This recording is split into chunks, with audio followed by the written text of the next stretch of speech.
not steal. We're live. Hurry up, man. Get on the back. Yay!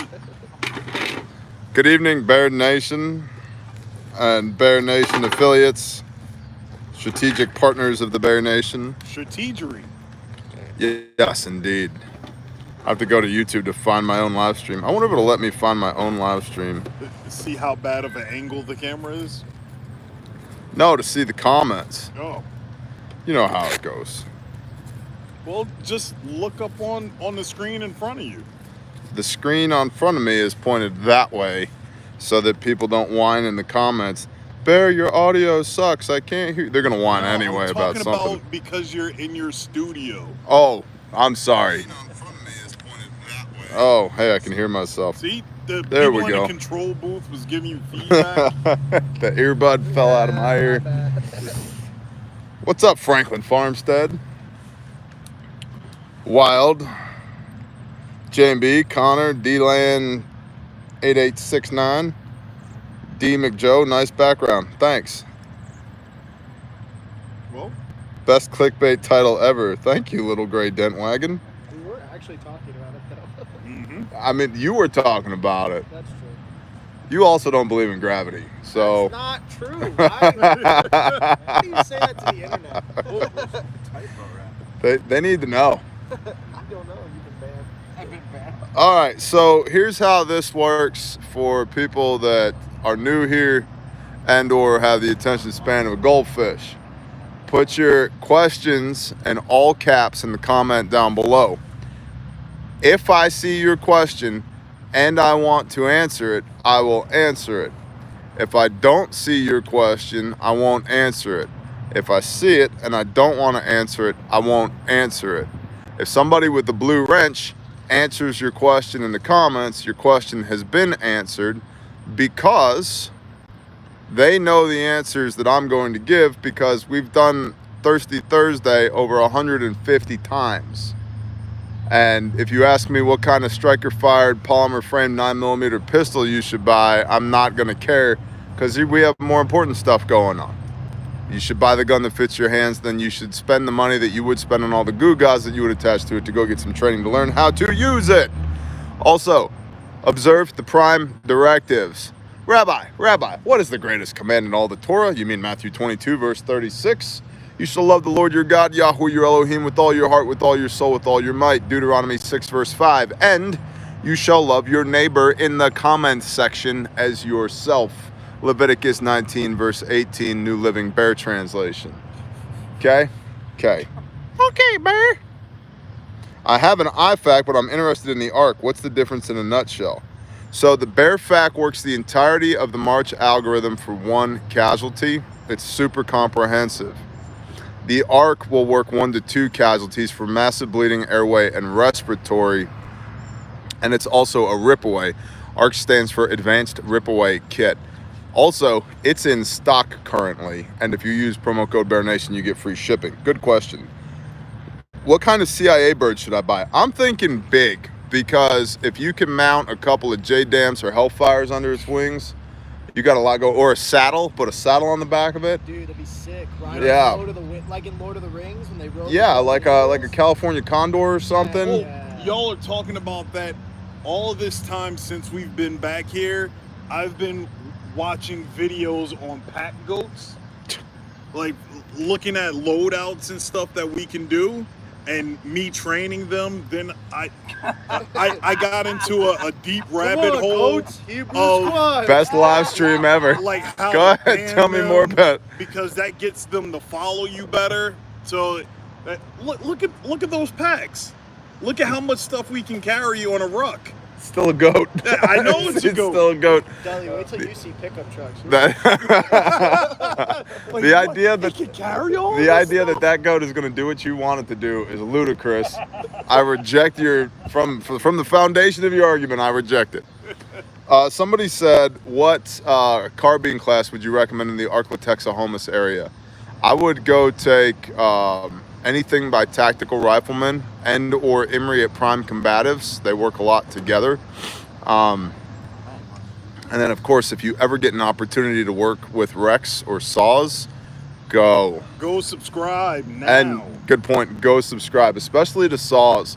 He has really good contact. Survival applications, weapons systems, Saws. Link incoming. And he needs the critical number of subscribers and watch hours to be able to unlock the next feature set in YouTube. So go subscribe. But I would recommend Tactical Rifleman, Carl Erickson and Imre Morgenstern. Imre also, his outfit is called Prime Combatives. And I would go to any class that they have. They're excellent people, excellent instruction. They have excellent backgrounds. How much Parmesan do I need to smoke to believe in gravity? Bob? What's the answer, Bob? If I say it on this live stream, I will get Clinton. So I can't share that information. 2-3 ounces of Parmesan and a tinfoil hookah and or an apple. In an apple. In an apple should be a good cheese. thing. So that's, you're basically like, that's Italian at this point, you know? Oh my gosh. How long do you think it will be before the IRS comes knocking? I'll pay your taxes and you don't have to find out. But it depends. Do you owe them money now? Are your quarterly taxes subpar now? Probably pretty quick. And you guys know me, I'm no fan of the Internal Revenue Service. I also have read the Bible 8 times now, and it says, render unto Caesar's what is Caesar's. And I don't like giving them their money, but I give them their money because I don't like prison even more. So, what is the best security camera for home and woods? Stewart 1. I would put some like either white phosphorus nods or a thermal on your pterodactyl or your California condor that's going to carry your pack for you with the Hellfires. I don't know. I can't answer that question, and I'm not sounding facetious, but I have people that do that for me, and they say, hey boss, we should get this one, and I'm like, that sounds good.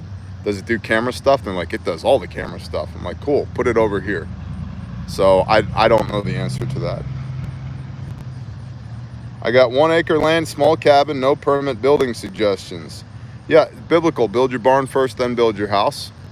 And I would lay it out on paper before you start building it. We did that this morning. Get an idea of what you're going to build before you start building it, and then prioritize the list of things you need to do to build it so that you can execute on those things. And beware the scope creep fairy. Because once you start, it's like, hey, maybe we should do this. Let's add this. What about this? Let's do a thing over here. And be patient with yourself. We have a good group of guys that's been on site at not only Caleb House, but a different ministry, Saving Grace, this week doing work. A lot of people think they buy a piece of land and in just a short period of time, they're going to have a home set up and running. We have hundreds of man hours on Caleb House this week. And we've cut down some trees. To those that don't know, it sounds like nothing. We've cut down some trees. We've done road work. We've done drainage work. And we've prepped the leach field for where the septic system is going to go. And when I say prepped, I'm running a track hoe that has a 32,000 pound lift capacity. And I'm pulling rocks out of the ground that I cannot pick up with the track hoe. Those weren't rocks. That was little fractures of the earth. Yeah, they were pieces of the mountain. Yeah. But Boulder, I mean, legitimately pickup truck size rocks, dozens if not bigger. So it takes time. Do you keep maps, compass, and whistles in your EDC? Yes, and soon. I have a whistle that needs to go on my chest rig. It's just not on my chest rig, which was reinforced when we were getting battered by artillery fire in North Dakota by SAW. So, yeah, I got a pack of rape whistles I got to hand out to everyone. I see Boise is sold out. Will you guys be coming back to do more classes? Ideally, yes. I'll tell you this. That area of the world is incredibly difficult to get somebody to call you back to rent a room out so that you can go do training. That's like, we were supposed to have an Oregon class. We tried a dozen different venues in Oregon. Nobody would return our phone calls. Supposed to have a Washington class. Same issue. A dozen different venues. Nobody would return our phone calls. And I mean, not just like the Marriott conference room. I'm talking gun ranges, training centers, all that. Nobody would return our phone calls. So if we don't have a place to host a class, there's no class. So hopefully, yes, we'll be back in Boise again. And if you have a facility, and I mean a facility where you want to host training in the Pacific Northwest-ish, admin at refugetraining.com. Email admin at refugetraining.com. What's up, Chad?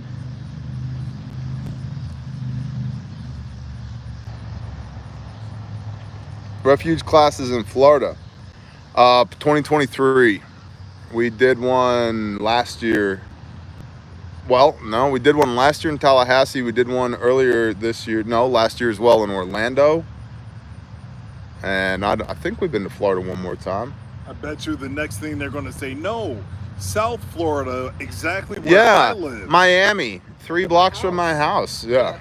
No, you come to my house. No, don't What's up, do D. that. Harper? No, don't go to his house.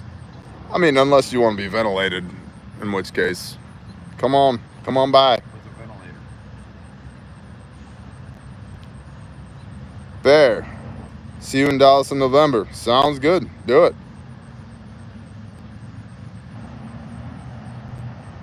Hey, neighbor here. What's up, Silent Do Good? Hey, Bear, got my SK6 and my 2 bleeding control kits today. Awesome. Thank you. Awesome. Thank you. RefugeMedical.com. Dropping the link. Free shipping. Promo code Bear Nation. Sunday.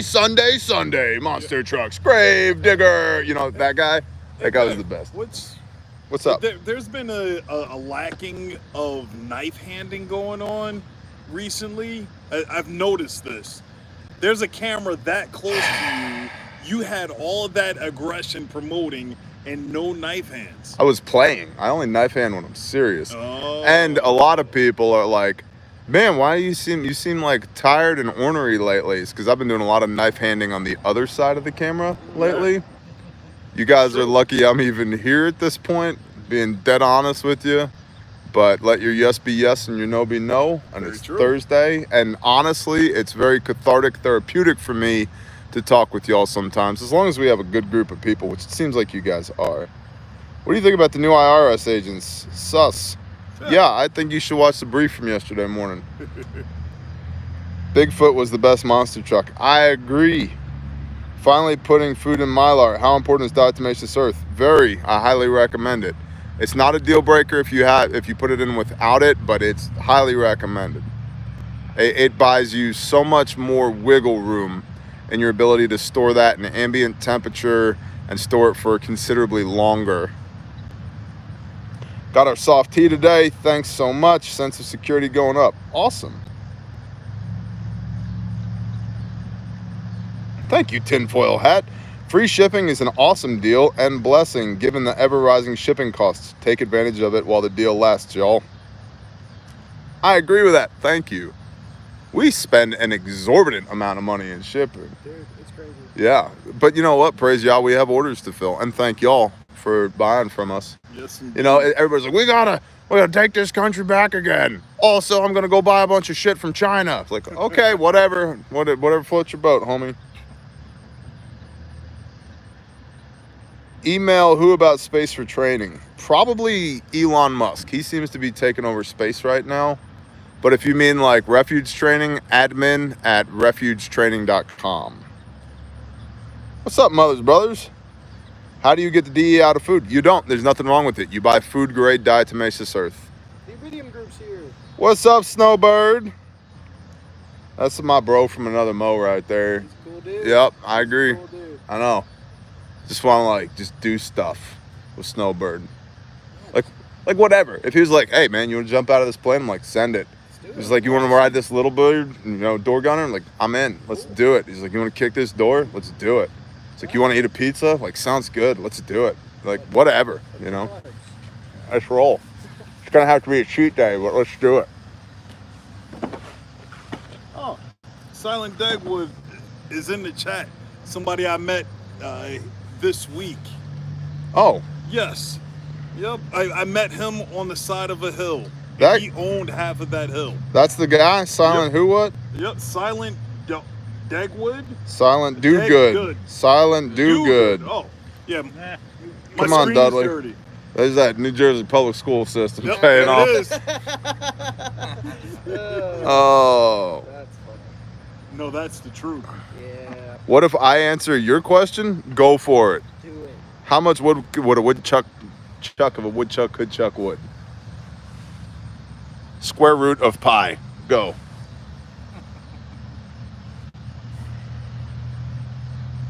Somebody said 7. 7? I tried. 13 wood. All of it. Akinoste is correct. Let's see. The side of a hill is the best place to meet someone. Miss Amy, what are you doing? Meeting up with people on the side of the hill. Let's see. 10 cords. I need more woodchucks. Yeah, right? Can you imagine? Yeah, dude. Putting up 10 back cords? up the dump trailer, pull the lever. All right, Chuck, get to work. Does that per year? Rick? Per day? No, it doesn't. Shut up. A rick is not a unit of measurement. Look it up. It's not a clearly defined unit of measurement. And I refuse to engage in the redneckery of even attempting. A redneck backwoods thing. They're like, Wait. I'll take a rick of wood. I don't even know what that is. Wait, Yeah. Am I from the urban New Jersey or am I a redneck? What's going on here? You've turned more redneck in the last couple of years. Oh, of course. I was a redneck back in New Jersey. That's why no one could get along with me. Does using DE violate Torah? No, it's a shell. It's not the meat of the animal, and it's a fossil. Somebody said a jag of wood. Pay debt or buy preps? Get that question a lot. The answer is pay debt. Be a responsible citizen. Get out of debt. Proverbs 22:7, 22:6. The rich rule over the poor, and a debtor is a slave to their debt. I'm telling you, like, let's say, okay, I'm Bank of America, right? Like, Bank of Bear, okay? And I'm like, all right, I got all these people that owe me money. They could default on their loans because of the economy. If it's secured debt, well, at least I get something back. But if it's unsecured debt, what do I get? Well, I'm a bank, which means I have friends that are politicians, which means I have some influence and authority, which means we spin up debtors' prisons again. And guess what? You are now literally a slave to your debt. You're going to go work off of your debt. Or not, whatever, whatever floats your boat. That's just my opinion. The other thing that people miss, like so much, is when you're in debt, a significant portion of your revenue goes to service that debt load. You pay your debt off, now all your money is yours, other than what you have to give to the 87,000 new IRS agents.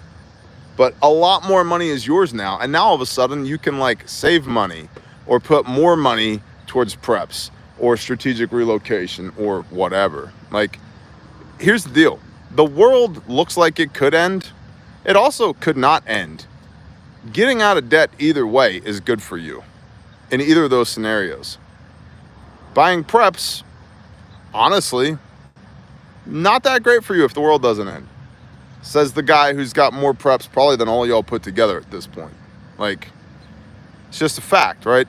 Preparedness is insurance in case the world gets truly sideways. And we also have to remember that it's entirely possible that what everybody is claiming is the legitimate end of the world is 2 bad quarters in a row, and we've been so spoiled by an unprecedented amount of prosperity and wealth in this country that it just feels like the end of the freaking world, and we're all just whiny little bitches. That's also possible. So I would pay your debt.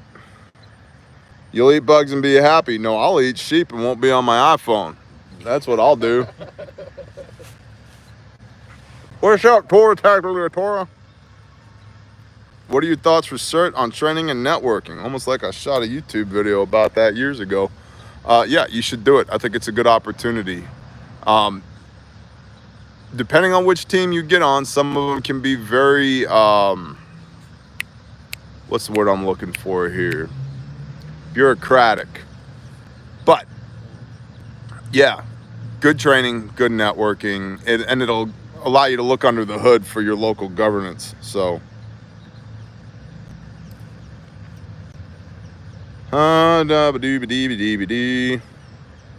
hey, Phil H. No, Kiss my ass. None of that. But he's from New Jersey. Well, yeah, Taylor pork roll. That's obvious. Yep. Easterner. Do they have Taylor pork roll in Ohio? No, they never made it across the Appalachians.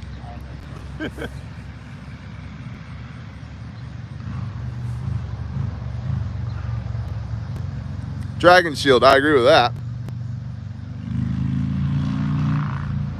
Get him, Six String City. Shabba-dabba-dabba-dabba-da. Truck driver here. Things are going to get bad soon. Yep, I agree. Saws is here. Oh, nice. Where's Saw? Hey, what's up, We were Saws? just promoting your channel. Shalom, brother. We were just telling everybody to, you know, get off their lazy ass and go subscribe to your channel. Hopefully, they're smart enough to do that.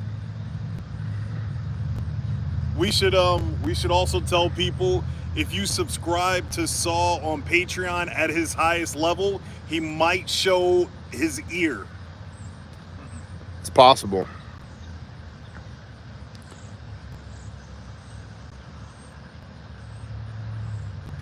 Live stream llamas. What's up, Mark Chase? I don't know. Is it llamas or alpacas that are like a-holes? Or is it both? Alpacas are able, I know. Alpacas are? Confirmed? Yeah. Well, they spit at you. Llamas spit too. That's true. That's why we have to have pack goats. No. Somebody said, what cigar are you smoking tonight? And this is the nub of a punch signature. Somebody else said, where are you at on a headbutt in a fight? If there's going to be headbutts, I'm the one giving them, not the one receiving them. And top of the face, bridge of the nose is a good spot for that. Yes, indeed. Or the side of the jaw. Or the side of the jaw, says our professional heavyweight fighter over here. You might know. I'm Googleable. You're Googleable.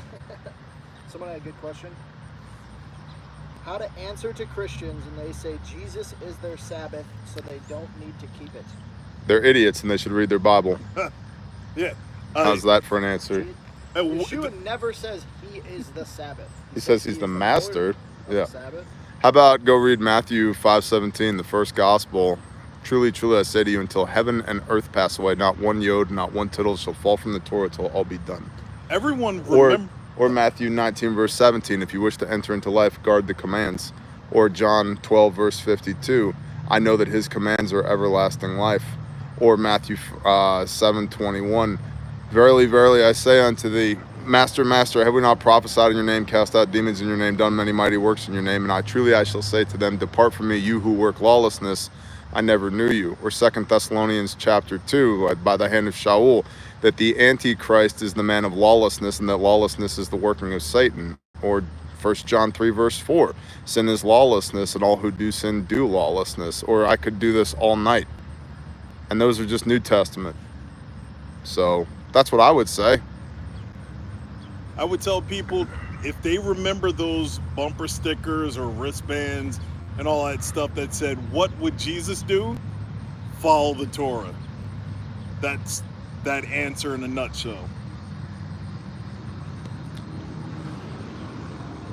Yep, agreed. Tactical llamas are a thing. Okay.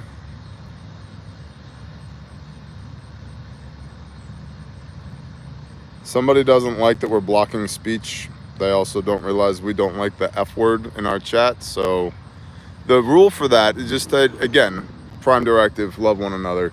If it's not a word I say, you shouldn't say it in the chat either. Now, I have, I think, twice on camera said the F word.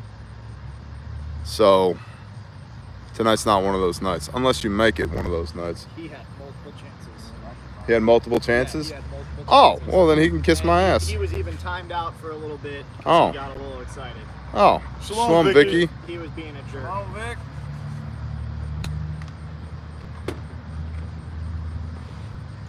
How do you answer fulfilling the law? Go to Matthew 18, the transfiguration on the Mount, when you have the Torah, the prophets, and the resurrection all in one place.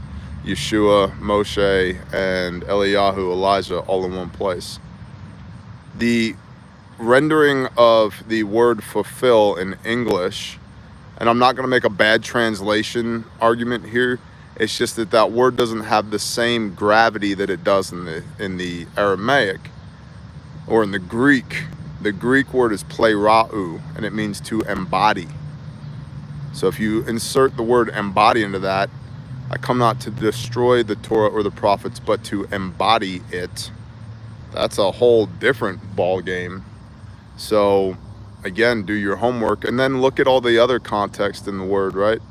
Like, be not just hearers of the word, but doers also. Read the book of Hebrews. Surely there remains a keeping of Sabbath for the people of Messiah, right? Read Revelation. It's full of temple imagery. Like, read Hebrews, full of temple imagery. The renewed covenant that's so new that it comes from the book of Jeremiah. So, what's up, America Silver Patriot?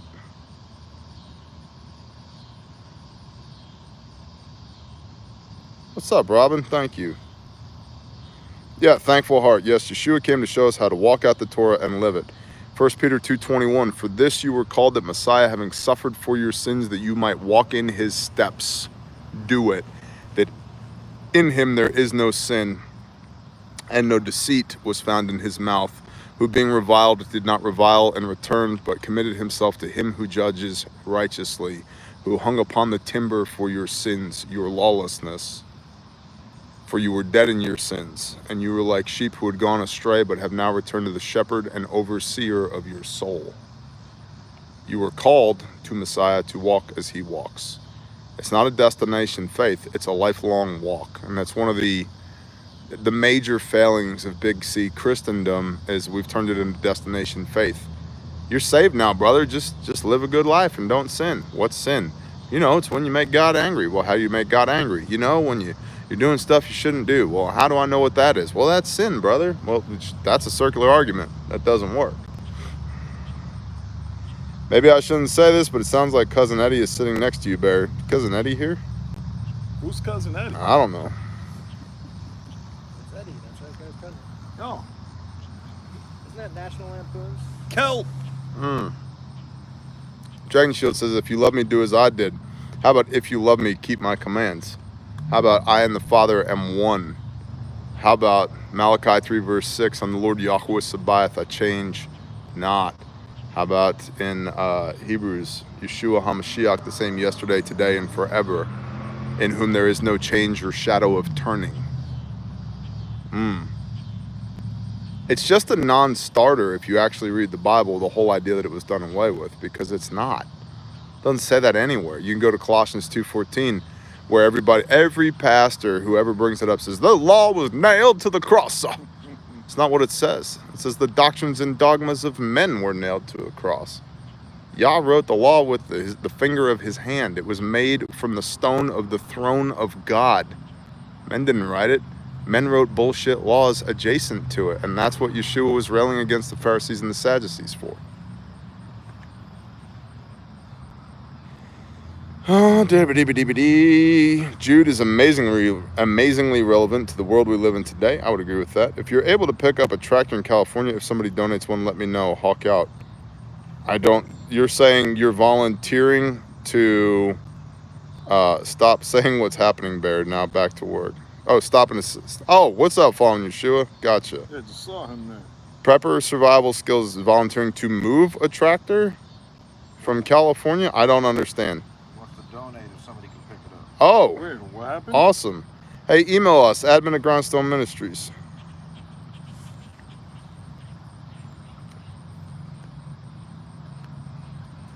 Thank you, Stewart.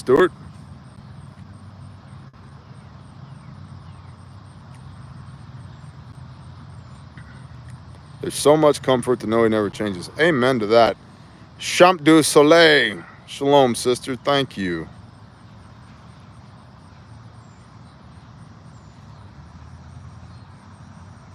Road call to Wheeling, West Virginia. What's up, Dark Knight Diesel?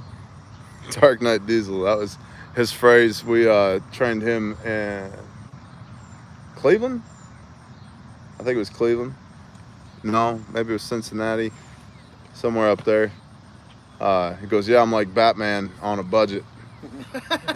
Shit all over his belt pouches and everything. I was like, he outpouched Dudley. No. That's Yeah. difficult. Yeah, Dude, that's crazy. Batman on a budget. When will be the next trip to Indianapolis? I don't know. Guys, decentralized command. I have somebody, stalwart peacekeeper, who runs the division. And his job is to say, hey, boss, we made money. Or, hey, boss, we lost money. Or, hey, boss, I think if we do this, we can make money. And I'm like, that's cool. Or to say, hey, boss, we need more blue guns. Or, hey, boss, the training van took a shit again. We got to fix it. Or, that's his job. He handles the tactical stuff. I handle the strategic stuff. Strategic initiative there is to train as many people as we can so that y'all don't die when you're out there living your lives, because we are in a strange world where the world hasn't ended yet, and it's probably not statistically going to end catastrophically. The world's going to go out with a whimper, not a bang, but we're still in rule of law-ish, because they will act against you if you violate their law. And so you have all the downsides of rule of law without many of the benefits of rule of law right now, which, like, call an ambulance and just wait, see what happens, see how long it takes to get one. 35, 40, 45 minutes. Guess what? You're dead 10 times over, 20 times over maybe, depending on what the injury is. And so that's the whole point of refuge training, is to go teach good people how to do the things. And then there's ancillary points to that if you're wise enough to pick up on them. If you're within driving distance of a refuge training class and you go, guess what? Everybody else who's there is within driving distance of a refuge training class as well. I can't meet anybody in the prepper world. It's really hard to meet people. Or you could go to a class, our class or anybody else's class, and now you're instantly around people in your area who have a vested interest in training. That sounds like a prime opportunity right there. But what do I know? I'm just some guy with a beard on the internet. Jim Toby, the Shema. Oh yeah. What is written on here is Shema Yisrael, Yahuwah Eloheinu, Yahuwah Echad. And you shall love the Lord your God with all your heart, with all your soul, with all your might, with all your strength, with everything you got. Deuteronomy 6, 4, and 5. It's the holiest prayer in all the Bible. That's why in Matthew 22, when the Pharisees and the Sadducees are trying to jam up Yeshua, and they ask him what's the greatest command in all the Torah, he answers with Deuteronomy 6, verse 4 and 5. Shema Yisrael, Yahuwah Eloheinu, Yahuwah Echad. Or you could get on the Bear Independent Patreon and get on the Bear Independent Discord to find others near issue. That's true, Badger. That's a good point. Instead of my first Sabbath, Friday night, and Saturday, it was wonderful saying no to a lot of things Saturday. Yeah, I feel you, bro. Good job. Where do we get that hat? Oh, yeah. You know, I should probably do a better job of that. I apologize. From sanctifiedsupplyco.com. Right there. That's where the hat comes from.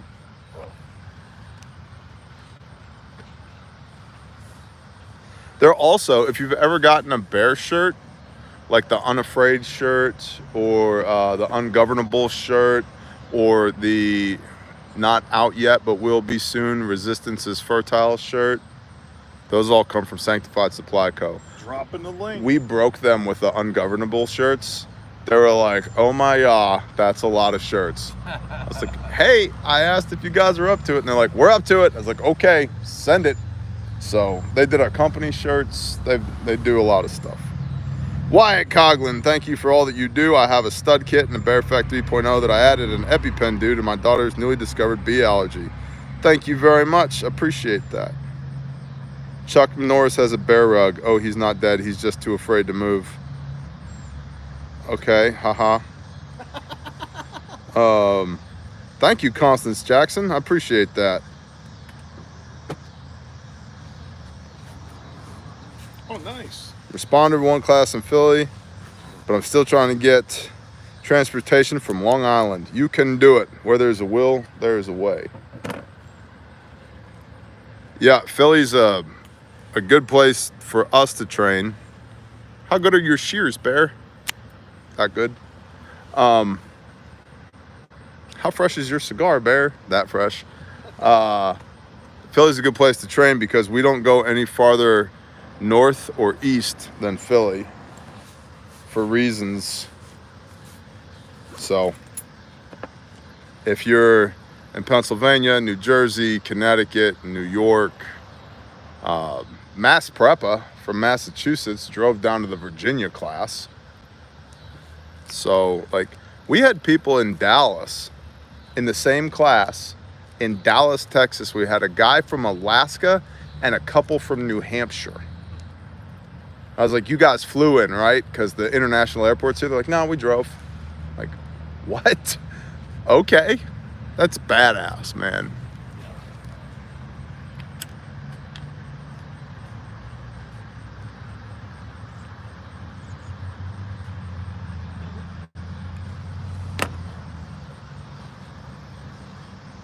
Shalom, Donnie O'Keefe. Any chance you'll do Refuge Medical training in Florida? Yeah, probably 2023. What brand cigar is that? This is an AJ Fernandez Ruination Man of War. The Arctic Wolf 78 Bear, as always, thanks for all you do. You and yours do for us, loving it all. Keep up the good work. Thank you. Any training coming to South Dakota? We were just in North Dakota, and there's like nobody up there. There's like 4 people in the county where we went to. And so that would have been the class to go to. They were all at the training. They were, yeah, the whole county was at that training when we were in North Dakota. I imagine we'll get back out that way sometime in 2023, but probably not this year.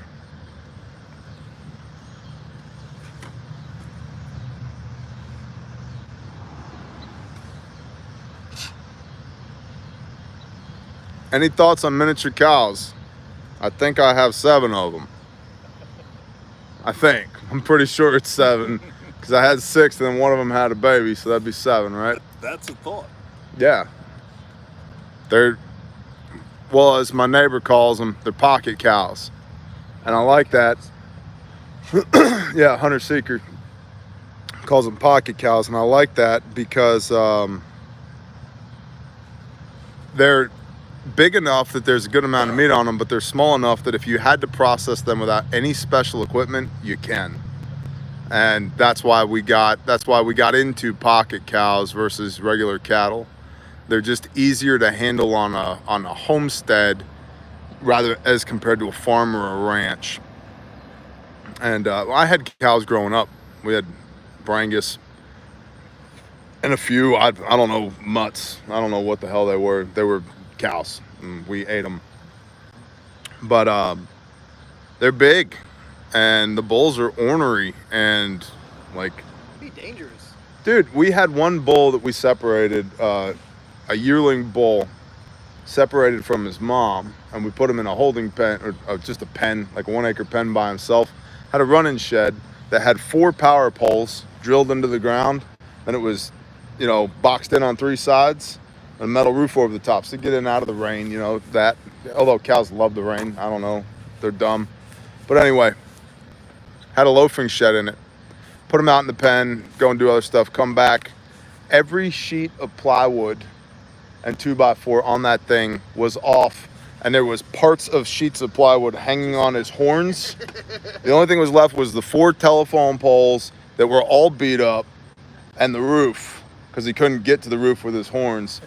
And he was pissed because we moved him away from his mama. Okay, dude. So we opened the gate and let him run back to the other cows, and he went out there, and it's like, I was just not messing with it today. He destroyed that shed. It's like 1,800 pounds of pissed off. And I'm like, I don't really want to mess with that, you know? Versus, I think my pocket cow bull's like 600. And it's 600 is not nothing, but it's not 1,800.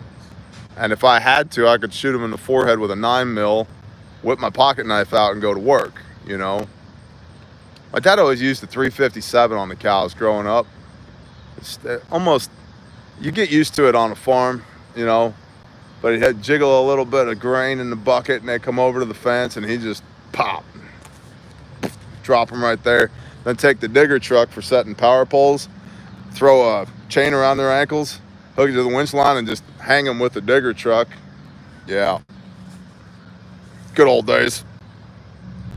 Let's see. Sounds like Rosie Nice rain cat. You can eat buffet.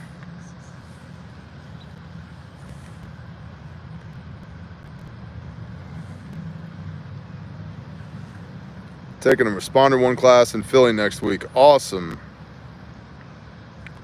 What is a barn according to a Bible? A place to store your grain and for your animals to sleep in if there's inclement weather. And guess what? You can sleep in it too. People used to until maybe 100 years ago. I've done a lot of sleeping in barns growing up.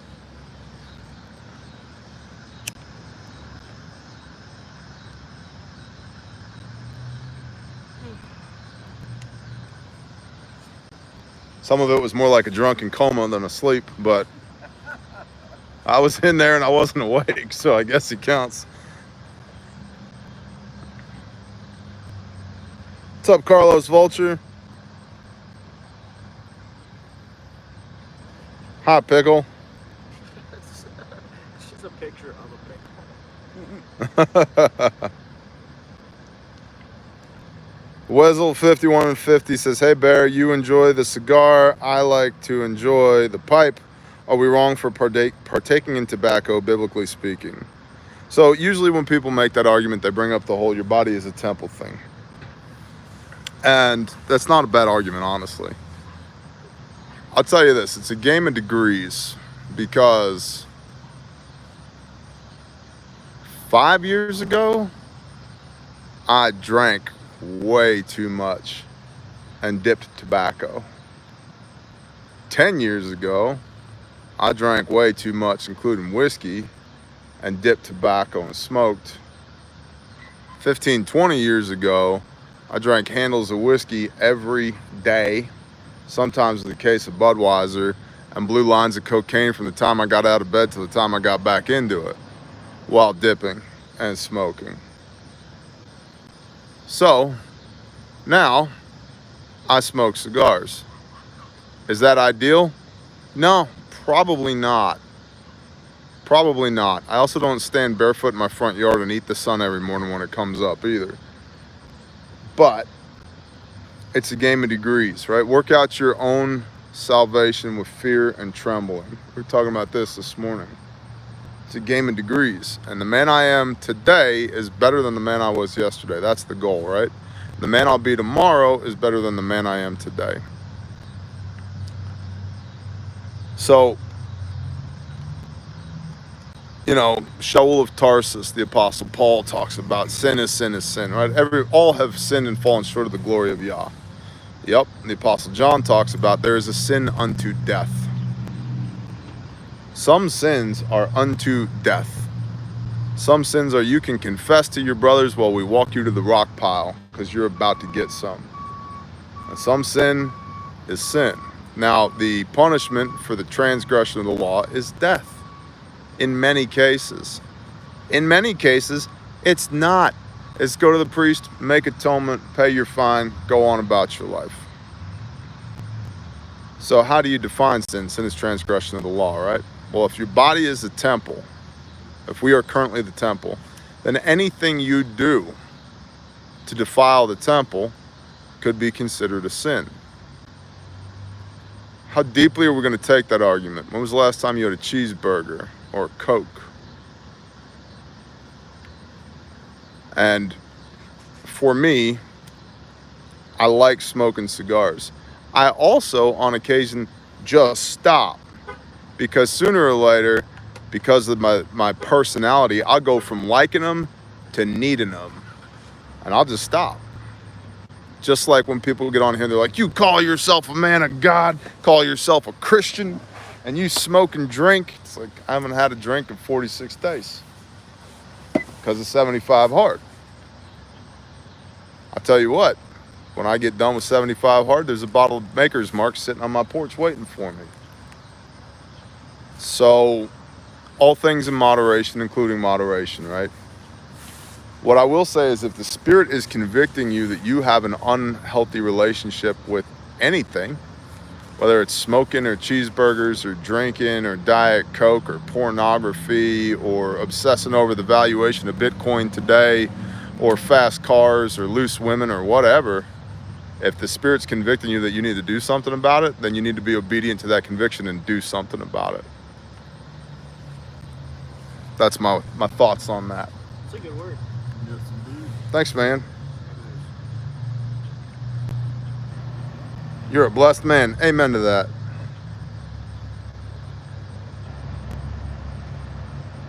Glad that I was always able to curb anything I saw that was becoming an addiction. Yep. Whether it was video games, whether it was porn, whether it was driving fast. That was my biggest addiction, driving fast. 130 down the road, that was an everyday thing. And I felt off trying to do 25 miles an hour. I felt like I was just shaking and jittering because I was driving so slow. Now, got that under control. Only thing next is coffee. Somebody said 75 hard, please elaborate. Just Google 75 hard. Honestly, just check it out.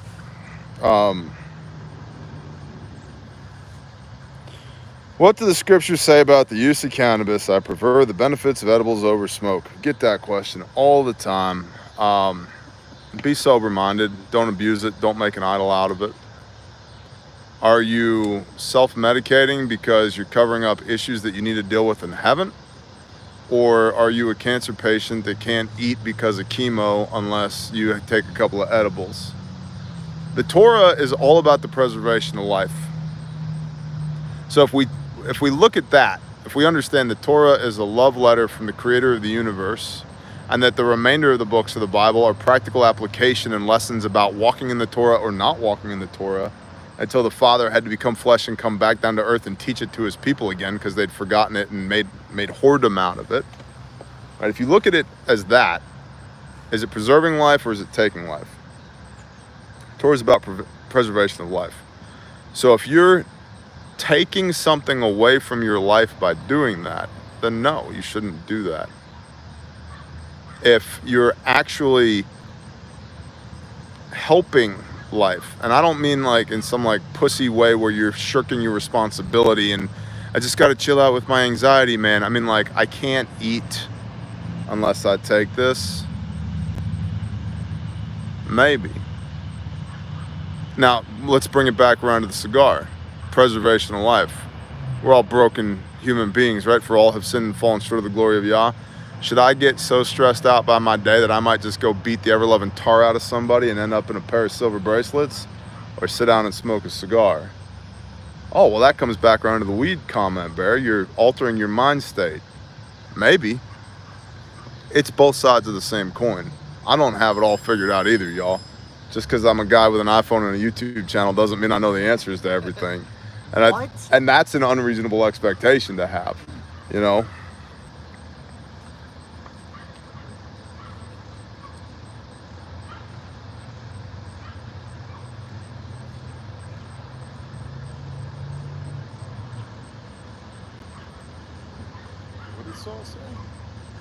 The splinter may point out in others ignoring all the awesome fruit from grindstone, yet y'all set quite the standard when it counts. Saving lives and saving and rehabilitating kids is awesome fruit. Bless you, brother. Thank you. Thank you.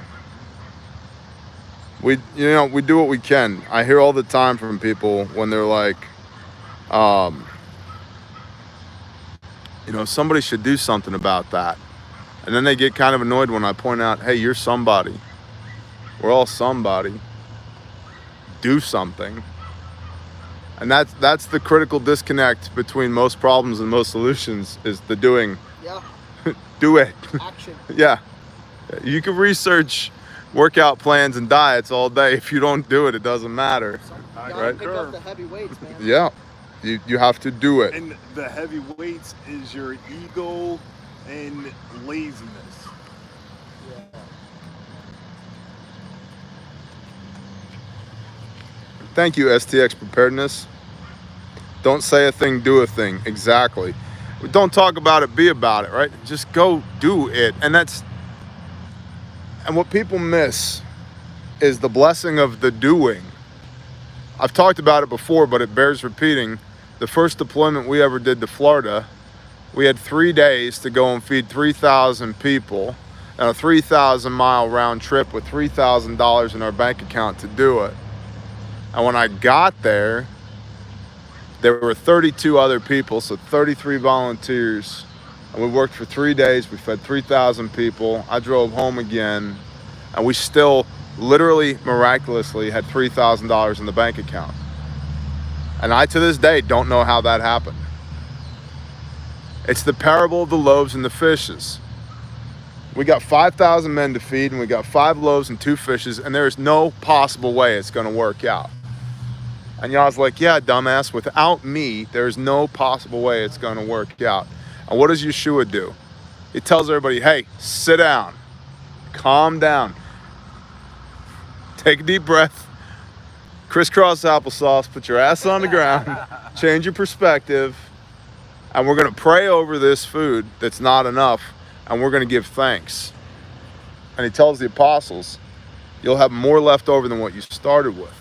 That's what people miss. And they pick up 12 baskets of leftovers after they feed all these people. The lesson is, if you just simply look at the purview that the Father has put in front of you, and you look at the resources he has given you to perform this task, whether or not it's all the resources that you need to have to do it, you give thanks and you do it. And you will have more left over when you get done than what you started with. He who can be trusted with little can be trusted with much. Now, how does that dovetail into the saying, who amongst you endeavors to build a tower without first counting the cost? That's fine. You're absolutely correct. You should know what it's going to take to get the project done before you start it. But if you let perfect be the enemy of good enough and you never start, it doesn't matter how much money you have. If you need $1 million to do a thing and you've got $997,872 and you're still sitting on your ass waiting to go, you've missed the whole point. All that money belongs to Yah anyway. All the people you're going to help belong to Yah anyway. Your truck, your house, your kids, your wife, all belong to Yah anyway. You belong to Yah anyway. You are part of his resources. All you know are the resources that he has allowed you to see at this point. But it's all his, and he's a good and loving Father. He's not going to put you in a situation that he's not going to get you out of. Is it faith if you need $1 million and then you jump when you have $1 million, or is it faith when you need $1 million and you jump when you have 12 bucks? See, faith's not logical. Faith doesn't fit into an Excel spreadsheet. There's no quantifiable factor for X in an equation for faith. You do it or you don't do it. And Yeshua explicitly says, you shall know them by their works. Are they doing it or are they talking about it? Sorry, got into a rabbit hole. I think that was a good hole. No, that wasn't a rabbit hole. That was a stand for people to actually hear and see what they needed. Praise Yah. Somebody asked the difference between Yeshua and Jesus. Oh, simple. There's no J in Hebrew. It's what most people call Jesus. And listen, I've cast out demons in the name of Jesus, so it works, okay? But there's no J in Hebrew, and we know from Matthew chapter 1, the genealogy of Messiah, he was a Jewish man of the tribe of Judah, and in the line of King David, he was a Hebrew. There's no J in Hebrew. So then that's just the fact. Look up the Hebrew alphabet. There's no J in it. Also, his name means salvation, which is Yehoshua or Yeshua. It's the same name as Yehoshua, son of Nun, Moses' right-hand man. Got his own book, the 6th book of the Bible, called Joshua. It literally means salvation. So it's his name. And even then, right, like, we have to be careful not to draw a hard line in the sand and say, Yeshua is his name, not Yehoshua, or Yahushua, or Yahushua is his name, not Yeshua. we don't know that explicitly. We do know explicitly there's no J in Hebrew. And so there's, as much as I hate it, because I'm a black and white guy, there's shades of gray to everything. If you're walking to the best of your ability in obedience to him, he will tell you when you see him again. Hey, what's up? Yeah, my name's Yahushua. I know you've been calling me Yeshua. That's cool. My name's Yahushua. Roger that, bro. It's great to finally meet you. I have so many questions. As I don't say anything and my face is Yeah, like I'm worshiping. bawling. Yeah. Digging my own hole into the ground while crying. Yeah. Yeah. Crying out. Yeah. So, and so we need to be careful with that as well. Like we have a little saying around here, like, don't be a Torah terrorist. And I'm not always great at that, honestly.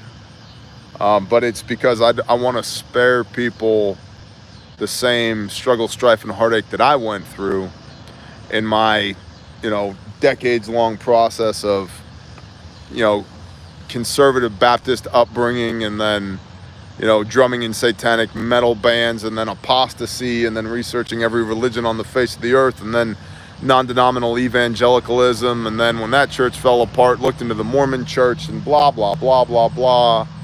And then I just started reading the Bible, and it's like, I don't need a label to put on somebody who reads the Bible and does what it says. I don't care what denomination you want to call it. Just follow Messiah, serve Yah. That's it.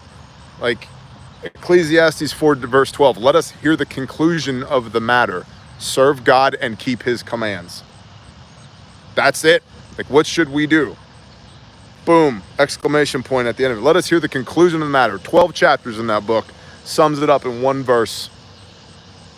Let us hear the conclusion of the matter. Serve God and keep his commands. Roger that. Like, I don't need to be smarter than that guy. That's pretty simple. I don't need more information than that. I might want more information than that. We were talking about this morning. Deuteronomy 29:29. The secret matters belong to Elohim, but what has been revealed to us, so that we might remember and do all the words of this Torah for us and our children forever. Can't understand it all. No, if you could understand it all, who's God in that relationship? Yep. Now you just fall back into self-worship. Faith. We're talking about that this morning. Faith isn't logical. Because if you wanted to make the logical argument, the atheists are correct. I worship a magical sky daddy who does nice things for me when I behave. Okay. Yep, you're right. Yeah, say it how you want to say it. I mean, it's real. Logically, yeah, you got me.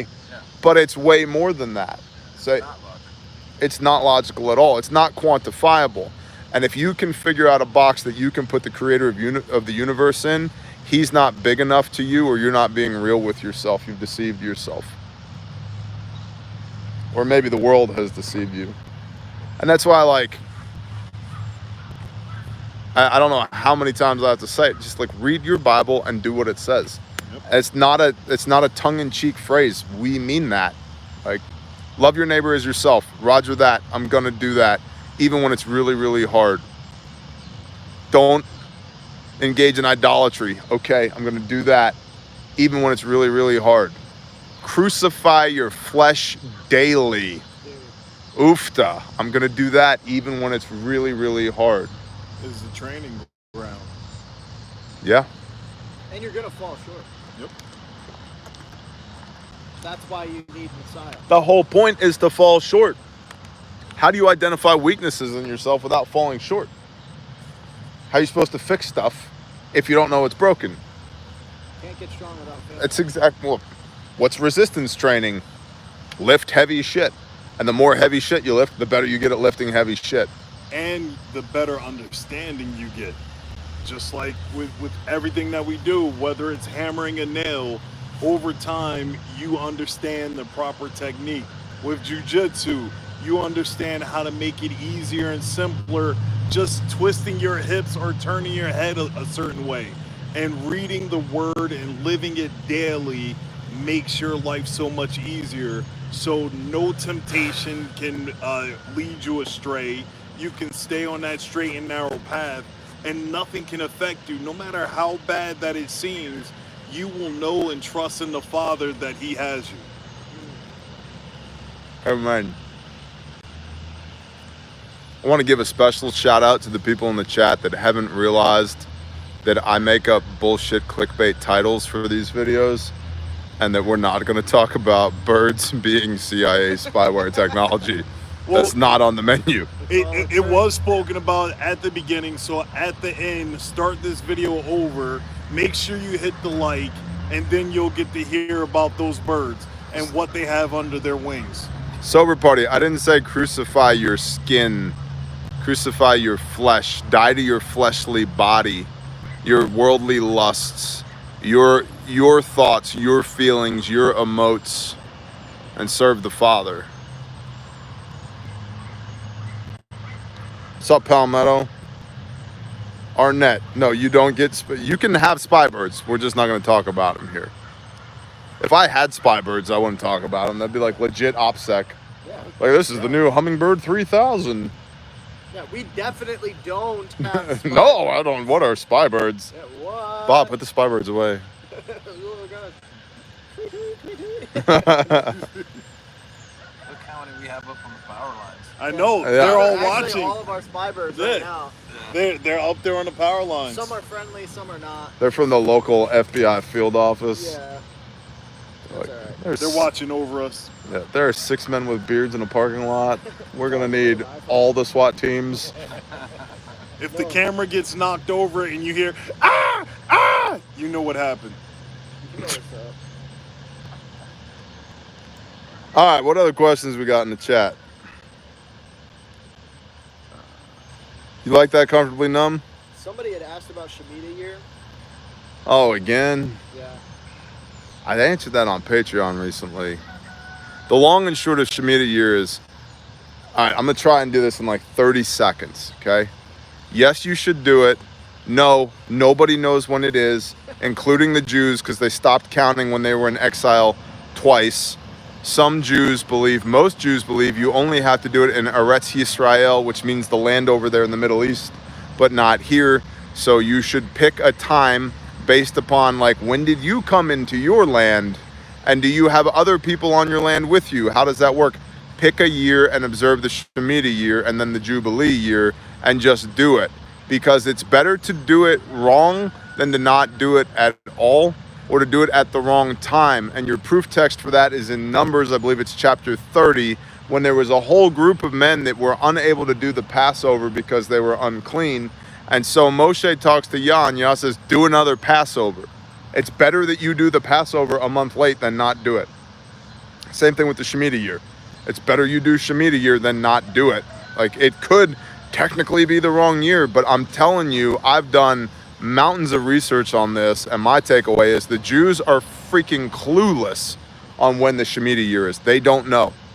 They think they know, and depending on which faction and which rabbi you ask, they say different years as well, based upon counting from this exile in the First Temple period, and blah. They don't know, and I don't know either. And so, and we don't know. We've all researched it because we all decided we had to do it.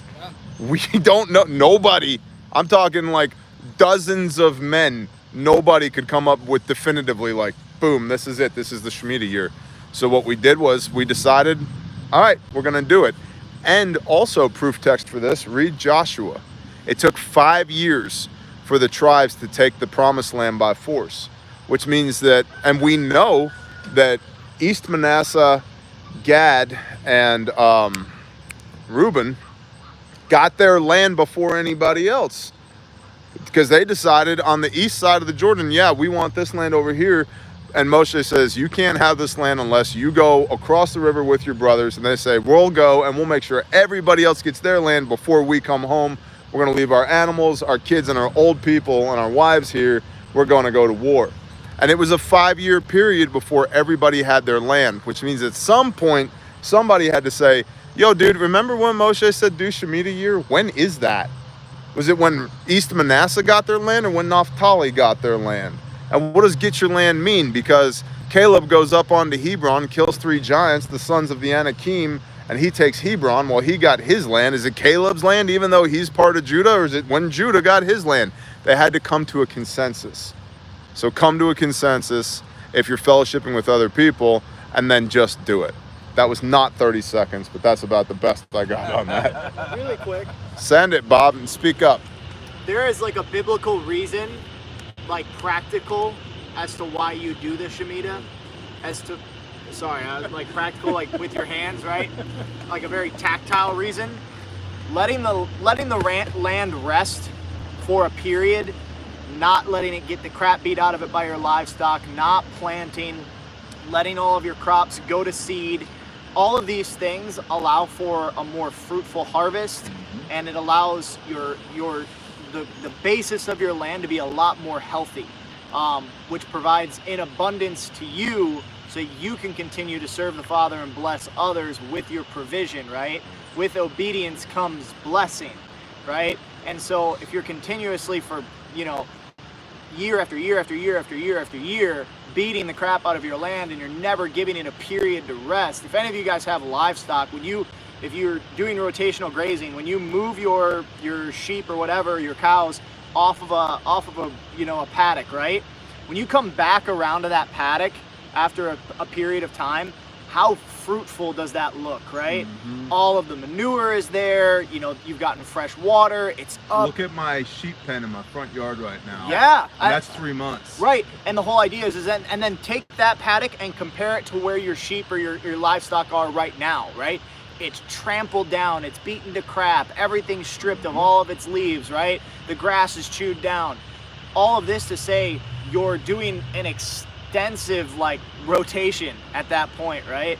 And so look into it. You should do it. It's practical, tactical, really good for your land. Well, think about all the farmers that only grow one crop over and over and over again. Then the soil is dead, so they have to get a whole bunch of fertilizer in, and then that's not working, so they have to put in more chemicals trying to grow the same thing over and over and over again, not letting the land rest, not letting it heal, not letting animals on the land so that it can naturally get fertilizer. And then you're wondering why you got to use all these pesticides. Then people are getting sick. Now people have to get medication. It's a whole big cycle. Also, really quick, if you think about it, on the seventh day we shall rest, right? And on the seventh year, your land shall rest, right? It's a biblical Sabbath for your land. Hey, in the 7th millennium, the whole world rests. Yeah. Yep. 7 is a pretty important number. Yeah. And it means y'all spiritual perfection across the entire earth. Yeah. By the way. Don't deprive your land of that Sabbath, of that peace, right? Just as important as Shabbat is to you, if you really are earning your Shabbat when it's sundown, you're watching the sun go down on Friday, you're like, oh my gosh, yes, you're blowing your shofar, you're pumped, right? Your land needs that too, because it works its butt off for you, right? If you're being a good steward. And so, final thought on that. Well, I thought TJ said you got to see 3 stars in the sky, right? I said that's what the Jews say. I didn't say that that's what you have to do. Sounds like a whole lot of doctrine. Uh-oh. So RL just said, so when is our 7th year? We don't know. That's the whole point of the last 10 minutes. Pick one and go with it. Whenever you move, go 7 years after that. If you missed it, do it this year. I don't know. Pretty much. I'm not your dad. Stuart Asbury, bless you, Bear Camp. Building a family group is like herding cats. It is. And I'm not really a cat person, but I'm not even really a people person, but I'm a my people person. And Bear, as a beginner, should I invest in a ballistic helmet or a bump helmet? Oh, prepping the boot. Bro, what are you gonna do with it? Because if your answer is hang nods off of it, nods are really expensive, and the cost difference between a ballistic helmet and a bump helmet is negligible once you start playing the nods game. Yes, it's a few $100s, but even if you go a single tube PVS 14 and a laser module and an illuminator and a riser for your optic and maybe another optic depending on what you have on there, you're still talking a minimum of $5,000 right there, plus training. So the $300 difference between a bump helmet and a ballistic helmet's negligible. Maybe they want it for rugby. They might want it for rugby. That's possible. What denomination are you? I'm the denomination that follows Messiah, reads the book, and does what it says denomination.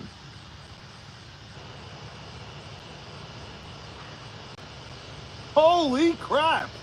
Well, son of a What up? He just came walking out of nowhere. What other questions we got? I saw him nod. How do you store so much information in your head from doing stuff? I am book smart, not like formally trained, but I read a lot of books, and the Father gave me a sponge for a brain, which is super cool, but it doesn't really stick until I do it. So I do a lot of stuff, therefore I know a lot of things. Elaborate on your thoughts on the second Exodus. I've been elaborating on my thoughts on the second Exodus while reading the entire Revelation series. I'd recommend going back and watching that because it's too much to unpack here, other than it's going to happen, we're going to go through it. But read Revelation, and there you go. And if you want to read Revelation with me, we've got a whole Revelation playlist here on YouTube. Yes, they survived. Congratulations. Stay survived. What happened with Stay survived? His first grandson was born Nice. months ago. Congratulations, Stay And survived. listening to the Bear live That's stream. all, what a way to come into the world, Yes, that poor indeed. kid. Why do we get the memory wipe prior to this human existence? Because Yah said so. How do you strike a balance between building survival skills and prepping? Bob, It depends on where you're prepping and what you're prepping for. Because survival skills could be the ability to timber frame with a hatchet and a handsaw and a sawdust pump, a brace and bit. Define survival. Do you mean survival like what all the YouTubers say it is? Or do you mean the fact that you're not starving to death? Because now survival is putting food in buckets, which is prepping. So like, again, like somebody asked, what denomination are you? Who gives a shit? Take a chair. Go on over. How do you define survival and prepping? Who gives a shit? Like, do the stuff that works. And if your context, you think you're gonna run out into the woods and you're gonna survive in the woods for an extended period of time while society collapses around you, you're gonna need a little bit more of those bushcrafty skills, and you're probably not gonna make it. They pay people $500,000 to make it on a show called Alone. And I happen to know some of the guys who have been on that show, and it's not easy. And that's like everybody's plan, not everybody's plan, but a lot of people, that's their plan. They're gonna run to the wilderness when the world ends to go be alone, and it's like, it doesn't work out. Yeah. Half those people are gone within the first 72 hours. 2 million people are going to hunt the 30,000 deer in the county. Yeah, exactly. Hey, So, like, define survival. Survival to me means not dying. So, survival for me is homesteading with a group of people that I love. Also, birds aren't real, as somebody said.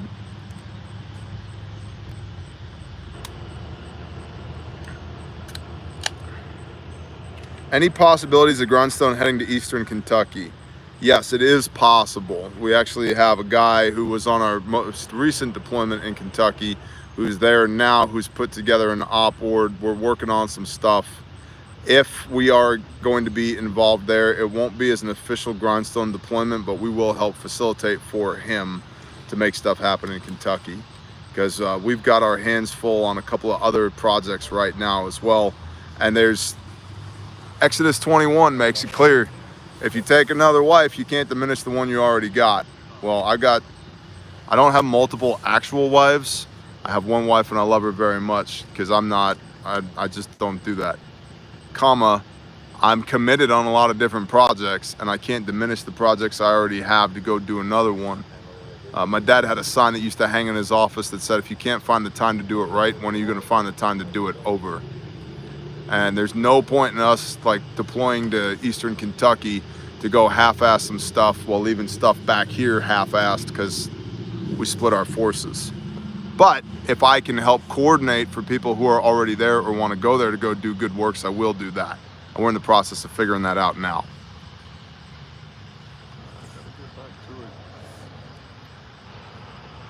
Tell them if they want to keep in the loop, go to that Grindstone link and sign up for the email list.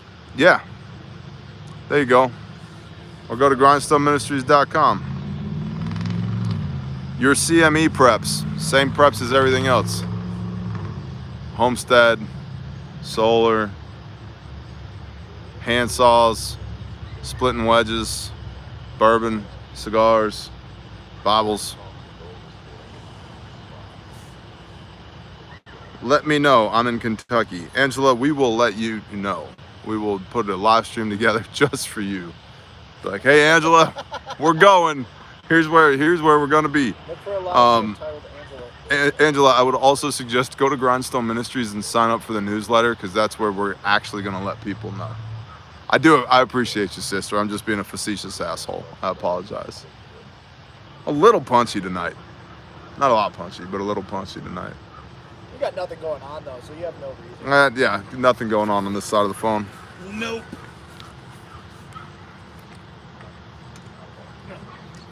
I love the idea of gasification, but I've never done it, America's Silver Patriot.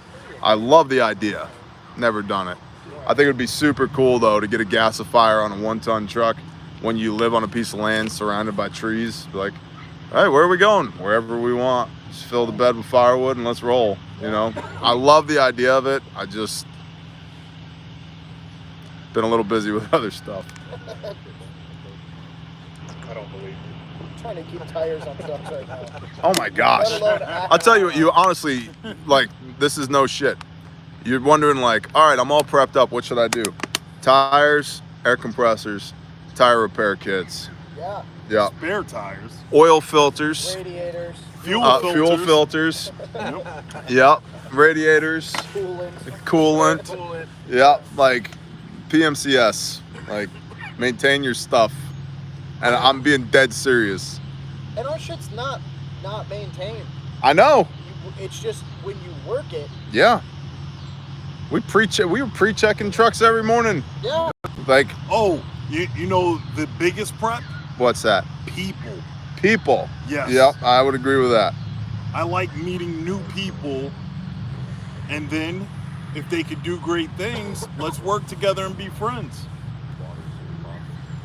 Chef Basney says, I can build you a gasifier. I was a mechanic in the Army. Chef, if you build it, I will install it and shoot a video about it and give all the credit to you. You can email us and get our shipping address. I'm dead serious. Yeah, that might be hard to ship. What's up, Triple J Homestead? Thoughts on the feeling of time speeding up any divine meeting? Ouch. What? Ouch. We were just talking about preps, and silent do good just hit me hard. Oh, like fuel in a truck? Ouch. I told you to put fuel in a truck. I looked at it. I was like, oh, I'm good. In the morning, I'll go fuel up, start going up that hill. Go. Oh no. And then, luckily, I had one of my other preps with me, my inReach satellite communicator, because the area that I was in, there was no cell phone service for miles.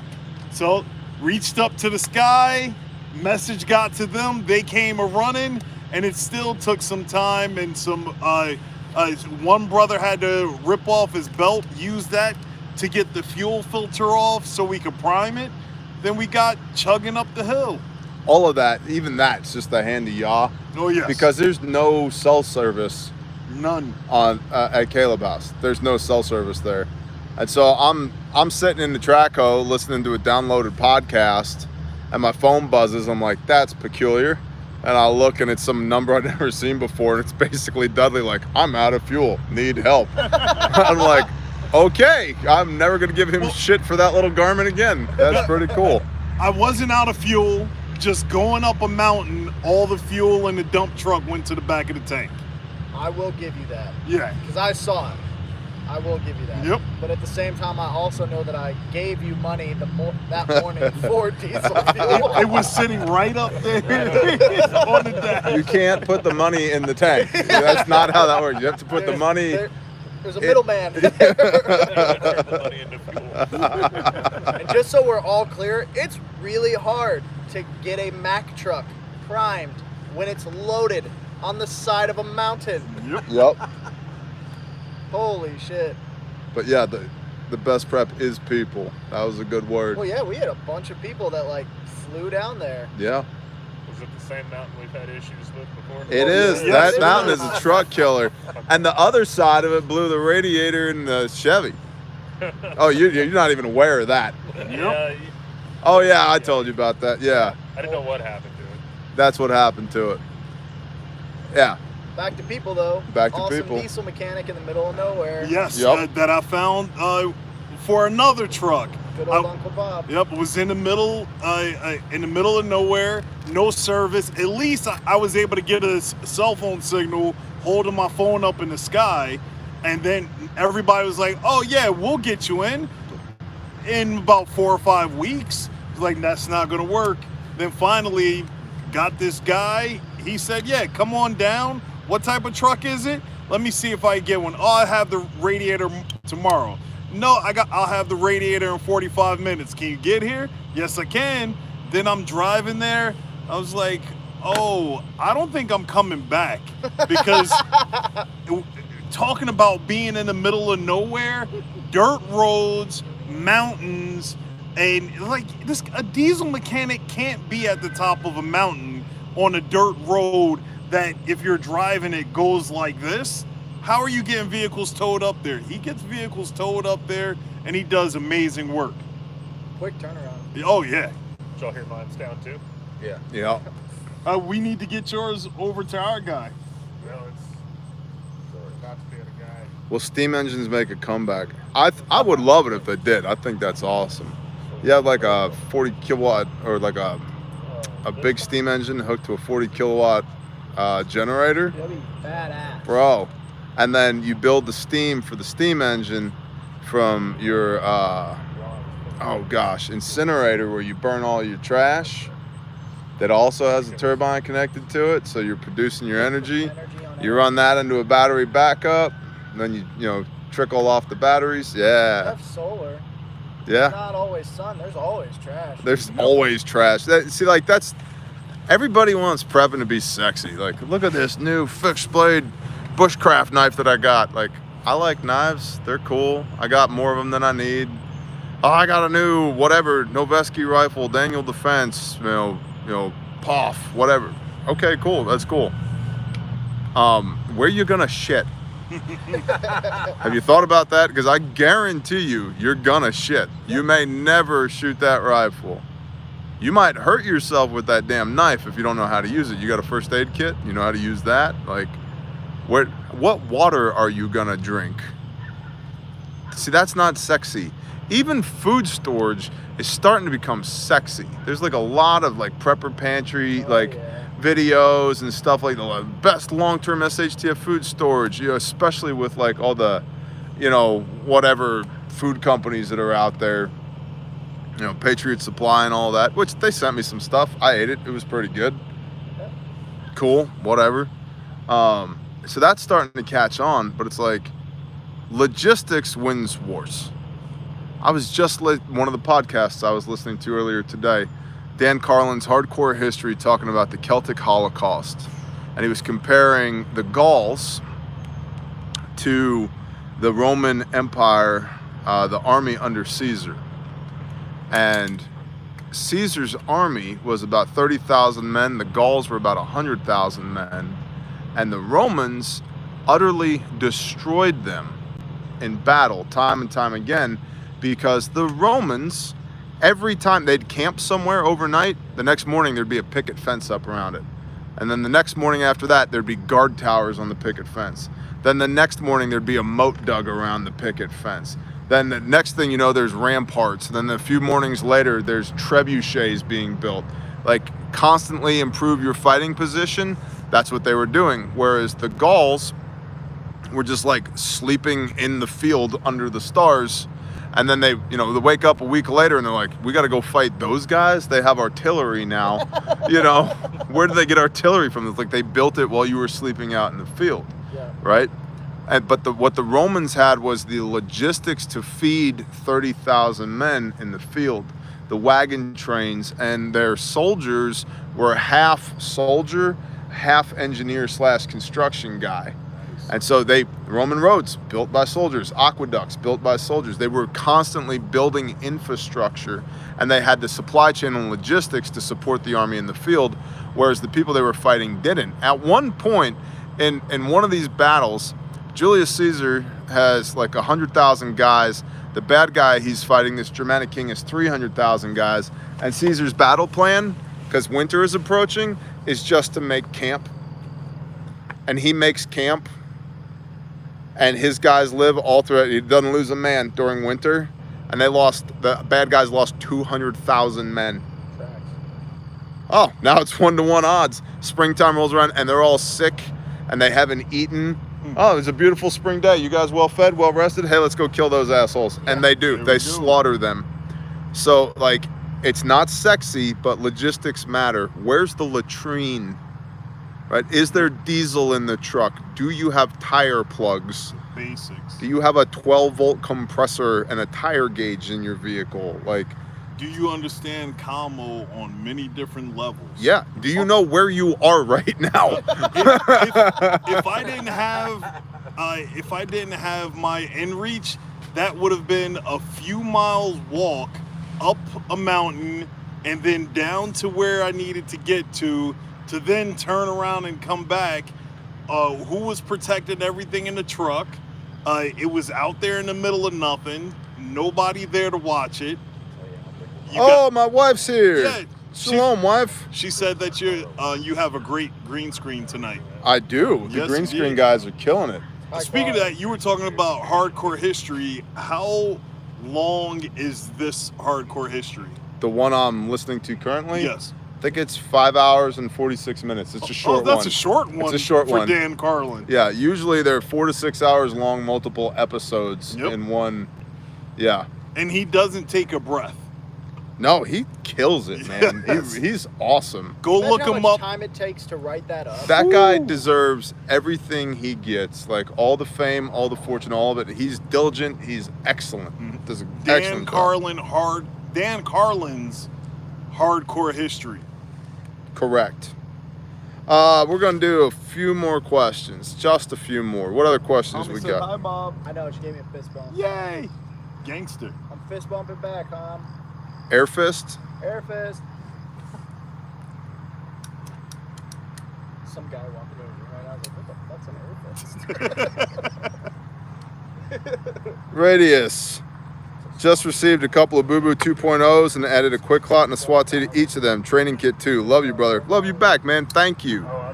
Appreciate that. RefugeMedical.com. Your promo code is Bear Nation. Free shipping on everything in the store. And hey, most of our stuff's in stock right now. Yes. Bear Facts are in stock. Arcs are in stock. Small of the back kits. Bear Mins. Packs. Public access kits. Adventure kits. What about BCKs? BCKs. Bleeding control kits are in. Double, triple check BCKs because those fly. Yep. I know we got a bunch of soft tees, standalone tourniquets in the components page. And then the big kits like the Mac and the Stomp and the Crash and the Smash. Adventure kits, we still have some adventure kits, I think.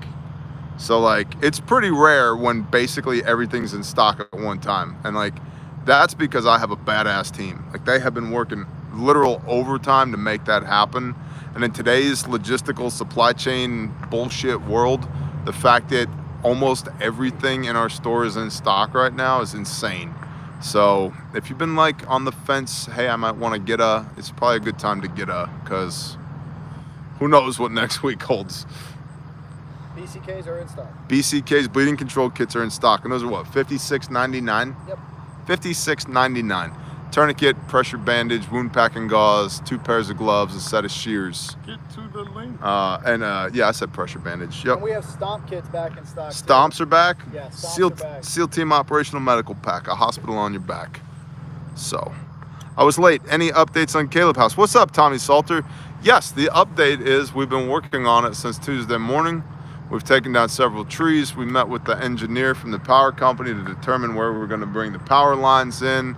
We've placed a couple of culverts. We dropped literal tons and tons and tons of rock on the ground. I did some more digging on one of the ponds. Pulled out tons and tons. We've pulled literal hundreds of tons of, not rocks, but boulders.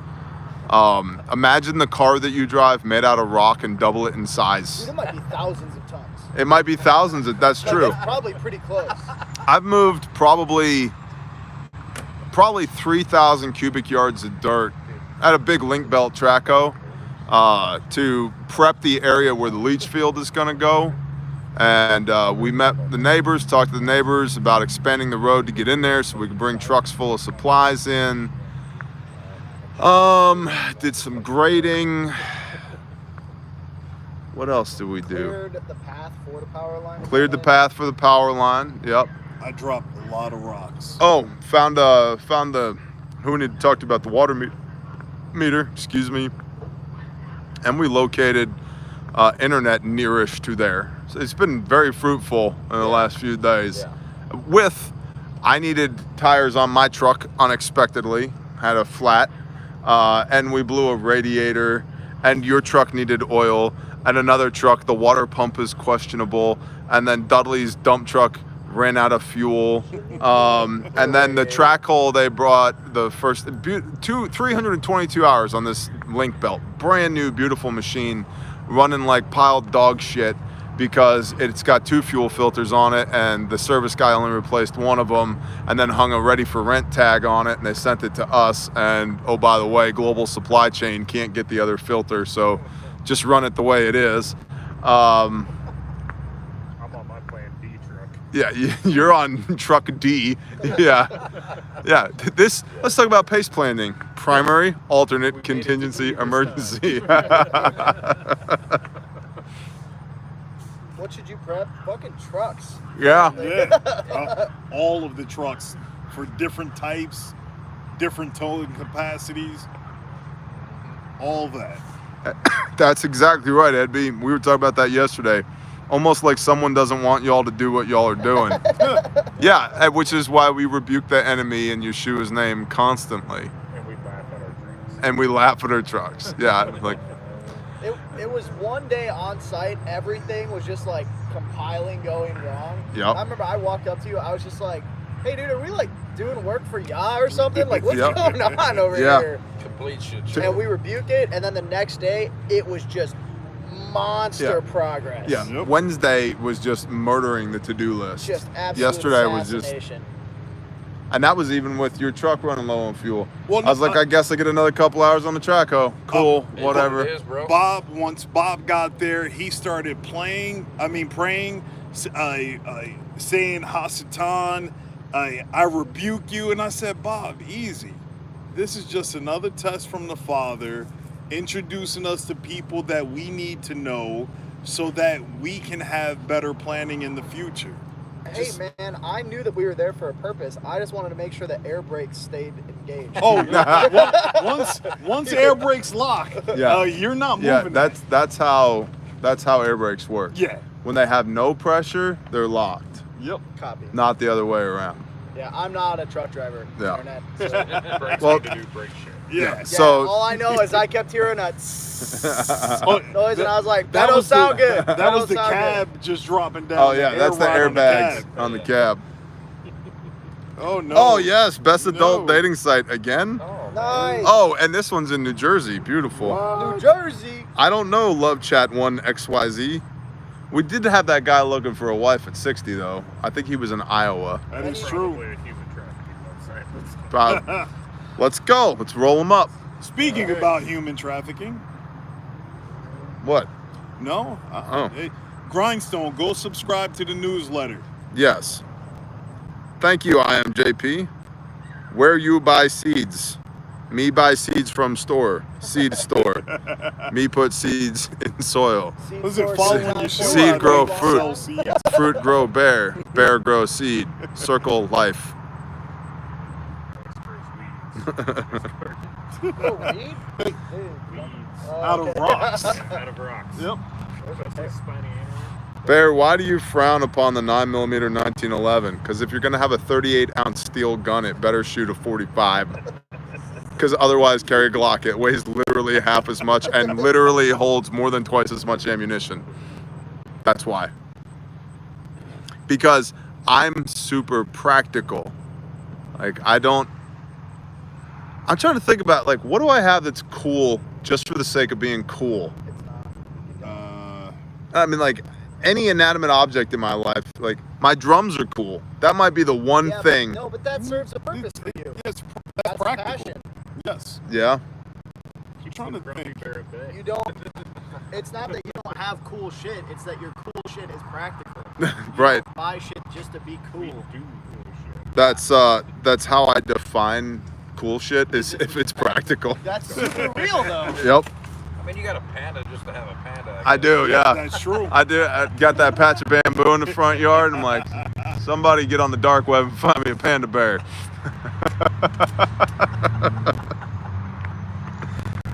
Oh, man. Oh, I'm a Deerfield Tech, John Deere Field Tech. Buy 2 of all spare parts. We've been getting multiple bad new parts lately. Wow, appreciate the intel. Drums like bongo drums or a drum set? Oh, that's a funny question. He plays the bongos. Somebody in the audience, please. You take 2 of any other person's drum sets and smash them together, it might approach my drum set. That's not being facetious. It is a fact. Hey, if we get another 1,000 subscribers to Patreon, he'll play the drums for you. Oh, he will, huh? I don't know if he will do that. Oh, I know he won't. What was it like shooting your first ever YouTube video? Terrible. I was terrible. Really bad. And I was nervous and I was overcompensating. In fact, my wife, she had shot a few of them. She's like, hey, I got to talk to you. I'm like, all right, what's up? She goes, yeah, I watched some of your videos. I'm like, yeah, how was it? She goes, you're terrible. And I was like, son of a bitch. She's like, look, What a and producer. but her advice was great. She said, look, you're trying too hard. Stop trying so hard and just be you. And people, if they love you, they love you. And if they don't, F them. And I'm like, you're exactly right. Because that's generally how I feel about things in life anyway. She's like, just freaking be you. I'm like, I will. That's good counsel. Thank you, wise help me. And here I am. So you can thank her for this, because there's no filters here. But my first videos were terrible. They were really bad. I don't have a background in public speaking. When I was public speaking, it was yelling at guys on a job site. Hey, I'm gonna need you to do this, and I need you to do that, and you take that truck. Right? Like, I don't think that count. Like, it is speaking in public, but it's different than like trying to hold an Totally audience's different. attention. You Totally know, different. barking orders and having a conversation with an iPhone, 2 different things. So, once I'm gone, I've got a bling gun in my will for you. Yeah, bless you, brother. How long do seeds keep for, and how do you store them? We keep ours vacuum sealed, and they'll last at least a couple years that way. I know my buddy Squid in Texas keeps his in the freezer, and he said he's had decent germination after 5 years of being in the freezer. Interesting. Yep.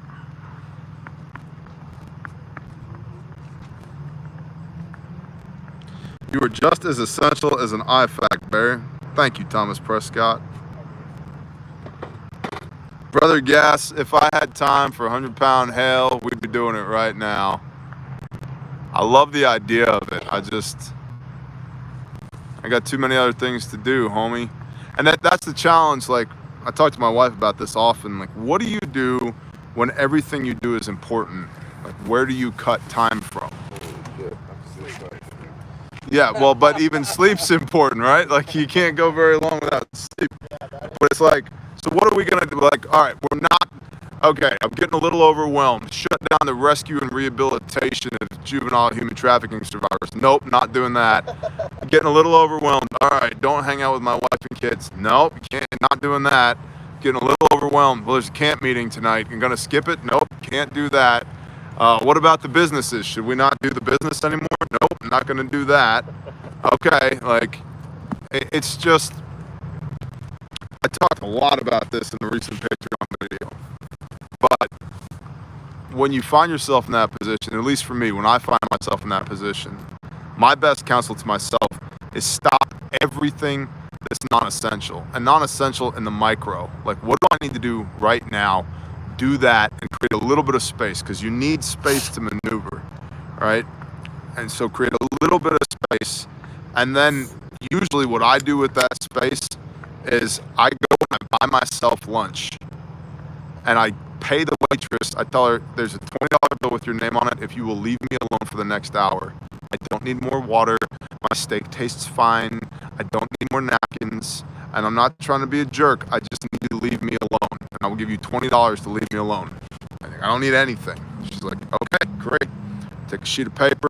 I immediately start an inventory.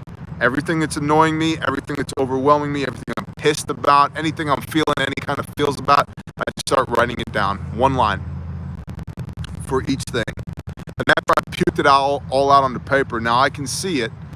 Anything that's just bullshit, like it's really not a thing, just take a pen and just cross it out. Then I flip to a new page and I write a paragraph, 3 to 5 sentences each for each of the remaining line items that I have. And that paragraph is, what am I gonna do about it? Not how am I gonna bitch about it? What am I gonna do about it? And there's a matrix here. We were talking about this the other day. It's the urgent, important matrix, right? If it's urgent and important, you do it now. If it's urgent but not important, you delegate that to somebody else to do.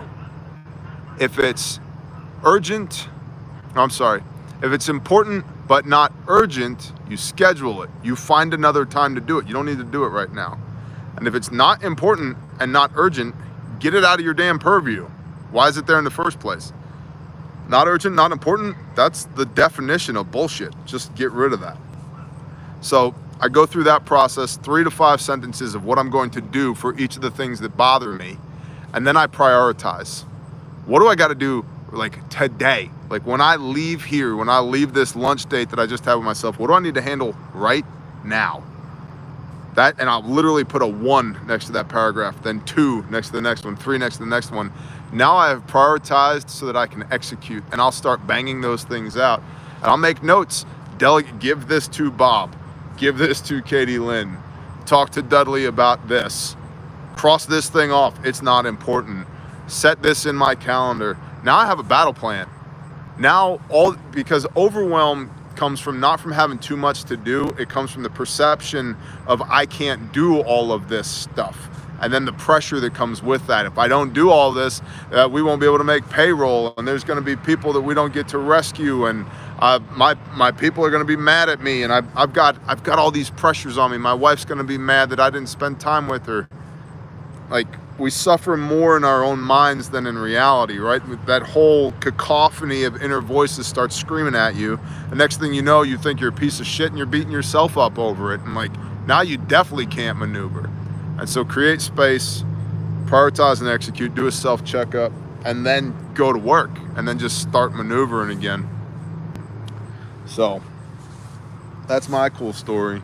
That's some good advice. Thanks. A purpose speech not too long ago. It works. I do it. Period. It does. I do it every 90 days. Like, for real. Even if I'm like, I'm doing pretty good, I'm in a good spot. It's like, good job. Let's make sure we stay in a good spot.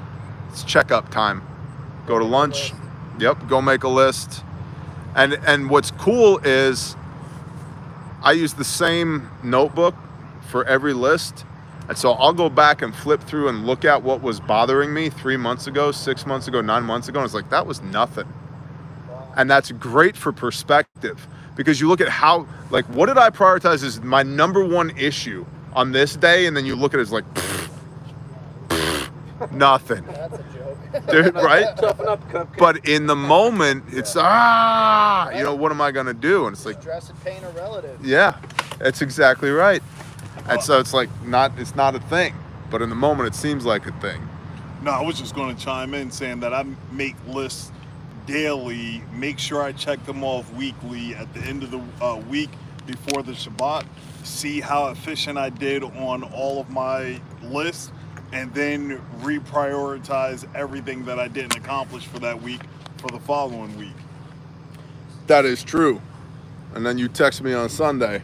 Yep, it'll be a long text message to TJ. Hey, but I got to make sure it's the perfect time. It can't be out. I can't send it to him while he's rucking, and it can't be before a live stream or a business meeting. It has to be right in that perfect window. Boom, here's everything. Not 5 different messages, not 17 different messages, just one long message, and then maybe by the afternoon I'll get a response with him responding to every point the exact same way. That's right, because I got to have time to work out for you what I'm going to task you out on, how that's going to, and yeah, we do that every week. Yep. Something that you told me that really helped was, coming into subordinate leadership, was you don't prioritize your schedule, you schedule your priorities, right? If you're prioritizing your schedule, everything's already on the schedule. It's a shit show. And now you're trying to sort through it as it's already on the schedule. If you're only scheduling your priorities, then the things that are on your schedule are important. Yep. And so then at that point, you can do exactly what he just talked about. You can take it and you can, delegate it, or you can work through it yourself in terms of importance, and it'll give you a much better ability at conquering all of those tasks. But something I was super guilty of was I constantly was prioritizing my schedule, and I was like reacting to contact in my life. I'm like, oh shit, the baby has had a dirty diaper for 35 minutes. Like, that's important. I should do that now. And it's like, oh crap, I just burned the chicken, because like I'm trying to prioritize my schedule as I'm going, and that's just one example. Whereas, if I would have just scheduled my priorities, I would already had a plan for dinner, the baby would have already been taken care of, and it's just kind of or adjusting your mindset and how you're handling things. One thing for accountability that I do, which I know you've noticed, your knife is behind you. If I have something important, I use my digital calendar to keep myself accountable. Plus, I will tag other people in it that need to either be a part of it or need to check up on me to make sure that I'm taking care of those tasks. Like, you get those emails all the time where I have something that might involve you. I will add you to it so you could check in. Hey, did you get that done? Yes, I did. Everything's all set. The same thing with my wife. Same thing with everyone else. Well, and my wife, she runs my calendar for the most part, so that's like a second accountability factor, because I'll get like super into a task, right? And then she'll be like, hey, remember, you have to be with Dudley in 12 minutes. Nice. And I'm like, oh shit, I do. Good thing it's only 6 minutes away. And I like drive 110 miles per hour there. Hey, you can do it. The roads are good enough there. So Charity said, she said, y'all need microphones. And Charity, I don't disagree with you. The issue is, and I'm not, how shall I say this? If I had to set up microphones right now in order for us to be able to do this, I wouldn't do it. I just wouldn't. I'd be hanging with my homies right now. We'd just be talking. We'd be having the same conversation we're having right now, just without the camera. And then I'm gonna call my wife and go to bed. Plus, we blew the budget on the green screen. We blew, we spent $1 trillion on the green screen, and Actually, a little bit over. a little over $1 trillion. The IRS is gonna be pissed when they see that tax return. Business expense, yeah. Yeah, it's a business expense. Yeah, they're like Jurassic Park 4 or Bear Independent. Bear Independent. We'll give him. Yeah, but honestly, like, I wouldn't do it. I don't have the threshold of my interest level. We're at it. Yeah, that is so true. We're at it. Yeah, Yep. Because media is what you do within our organization. Yeah, it gets so bad sometimes. Like, hi, I'm J.A. Dudley. I film his stuff, but there are some times where it's too difficult when I'm sitting here to film stuff, not for the live stream or anything. He'll say, I'm just going to grab a tripod and go record. I don't need you holding the phone, but I have the phone here. It's on ready.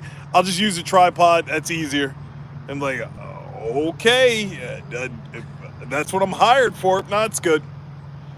Facts. Yep. Yeah. So, like, I know my production quality is not great. I'm aware of it. I don't want to be the next 800,000 subscriber prepper channel. I don't care about that. I want our teammates at Refuge Medical to have their paychecks covered. I want Grindstone to be funded to do the hood rat shit that we do and to restore people's lives. I want my bills to be paid, and this doesn't pay my bills. This costs me money, and that's a fact. Other than that, I don't care. Like, I honestly don't care. Truth be told, there are days and sometimes months where I don't want to do this. I just want to hang it the F up and just walk away from it, because it's oftentimes stressful to be on this side of the camera. I don't ever want to feel like I have to be the dancing bear. I have to go put on my bear face and go talk to the people. That's completely disingenuous, and I'm not wired that way. I'm the world's worst liar. Like, I can't do it. My ability to be fake is like non-existent. And so, you know, to thine own self be true. First know thine self. I know me, and me is not going to dick around with microphones. So For every microphone he doesn't buy, he donates to Grindstone. Yep. So, yeah, kids, microphones, you weigh it. Let me know. Get back to me. Send me an email. Bob at Refuge. I won't read it. all right. Well, that's going to do it for this live stream. We've been on for a couple hours, and we're going to hang out a little bit out here, and I've got to do the brief in the morning, and then we got to go back to work tomorrow. Yes, indeed. Gang, gang. Go do more Caleb Banging House gears. stuff. Banging gears, digging dirt, cutting trees. Thank y'all for hanging out with us. Thank you for supporting the show. Thank you to everybody who prays over Grindstone Ministries. Thank you for everybody who's been donating, not just for the construction of Caleb House, which is clearly ongoing, that we're in the process of building, but everybody who's been donating to help us take care of all the people that the Father's seen fit to put in our hands without us even having a freaking facility yet, which I've added gray hairs to my repertoire in the last few weeks. But I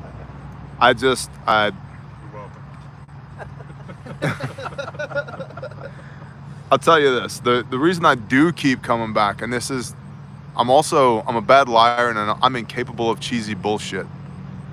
It's because I really do appreciate y'all. Like, yes, it's all the hand of Yah, right? But it's the hand of Yah working through y'all that enables us to be able to do what we do. And I really do appreciate that. Like, you guys might be a pain in the ass sometimes, but you're worth it. And you're my pain in the ass. And that's why I'm here. Like, this is a partnership between us on this side of the phone and y'all on that side of the phone. We couldn't do what we do on this side without y'all doing what you do on that side. And I honestly am thankful for that, because we'd be screwed without you. So, with that, y'all have a blessed evening. I'll see you tomorrow morning for the brief.